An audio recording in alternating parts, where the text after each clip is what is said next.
Bonjour à tous, ravi de vous retrouver pour ce JT Express, l'essentiel de l'actualité de la semaine des JT de Télé Grenoble.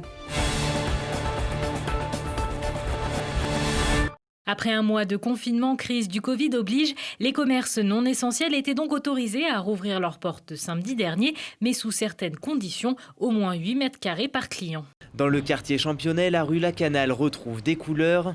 Coiffeurs, tatoueurs, bijoutiers et boutiques en tout genre peuvent à nouveau recevoir du public. Absolument content, bien sûr. Et puis le fait de voir des clients rentrer, c'est tout d'un coup la vie reprend, quoi. Ça donne du baume au cœur. C'est magnifique. On n'est pas fait pour ne plus avoir de vie dans nos rues, quoi. Un sentiment de soulagement et puis voilà, de refaire plaisir aux clients, nous faire plaisir à nous parce qu'on a quand même un boulot sympa.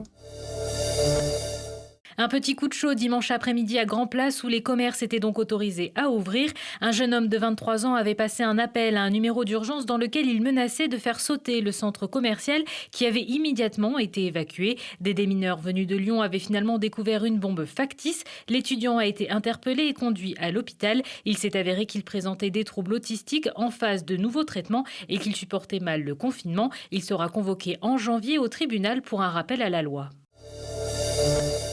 Un nom global à la loi sécurité globale. Samedi, entre 130 000 et 500 000 personnes ont manifesté dans plus de 70 villes de France contre la loi votée en première lecture à l'Assemblée nationale.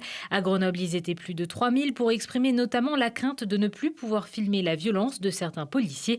Le cortège s'était donné rendez-vous en début d'après-midi, place de Verdun devant la préfecture. On se rend compte que les libertés disparaissent petit à petit. On ne peut pas accepter cet article 24 qui met en cause la liberté d'expression. On l'a vu dernièrement, les abus, des violences policières. Il est important qu'on puisse avoir des témoignages en permanence et ça fait partie de la liberté du droit d'expression, quoi. Aujourd'hui, avoir la possibilité de filmer les forces de police, c'est une question de survie pour certaines personnes. Et c'est dangereux de ne plus avoir le droit de le faire et d'être limité dans ce droit-là. Présentiel, distanciel, deux mots auxquels il a bien fallu s'habituer ces derniers mois en raison des mesures mises en place pour enrayer l'épidémie de Covid, comme dans les lycées où l'hybridation est en cours depuis début novembre. Exemple au lycée du Grésivaudan à Mélan. Sur 1400 élèves, on en a 400 en moins. Et les 400 nous ont permis d'améliorer encore le cadre sanitaire, c'est-à-dire qu'on a pu libérer des salles. On a pu regrouper les élèves d'un même niveau sur un ensemble de salles, ce qui limite les brassages. Et de ce fait, on est au plus près des recommandations sanitaires qui sont effectuées par les organismes.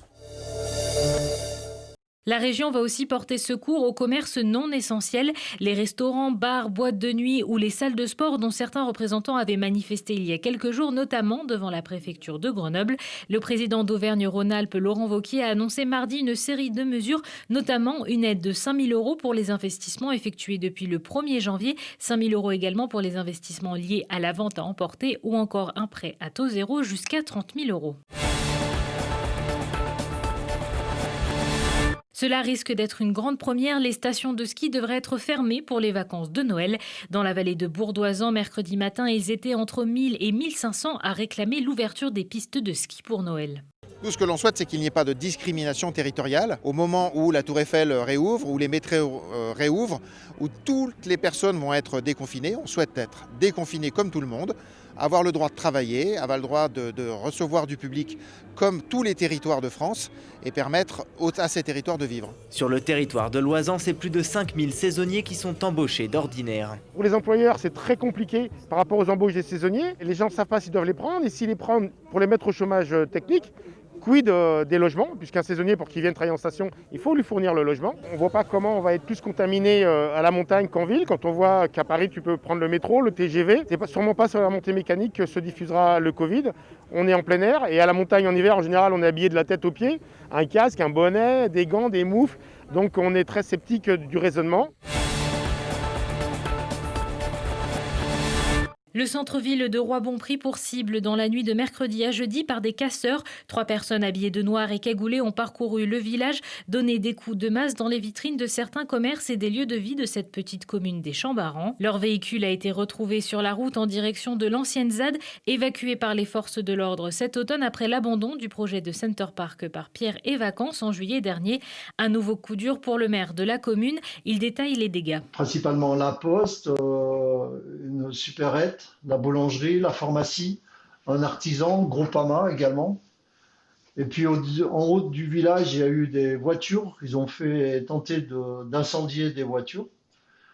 Ensuite, une fois ces méfaits causés en haut du village, ils sont descendus et ils sont attaqués à l'office du tourisme, qu'ils ont gravement dégradé, la coiffeuse. Et après, ils ont fini leur périple à la mairie pour casser les vitres de la mairie, les salles de réunion. Et puis également le café-restaurant qui est en face, le Bon Roi, ils ont tenté de mettre le feu au café. Voilà. Des personnes ayant le profil de zadistes viennent régulièrement sur la commune, s'approvisionner dans les commerces et aller faire des tours sur les anciennes ZAD, puisqu'il n'y a plus de zone à défendre aujourd'hui. C'est invraisemblable de s'en prendre comme ça, sans motif, on va dire comme ça. Lourdement handicapée depuis sa naissance, Anne-Laure Albert habite Vif avec ses 2 filles. Début novembre, elle a obtenu son permis de conduire dans une auto-école spécialisée dans le Pas-de-Calais. Prochaine étape, se procurer une voiture qui lui permettrait de gagner en autonomie. Grâce aux nouvelles technologies, ça nous permet de pouvoir réaliser certaines choses avec le joystick.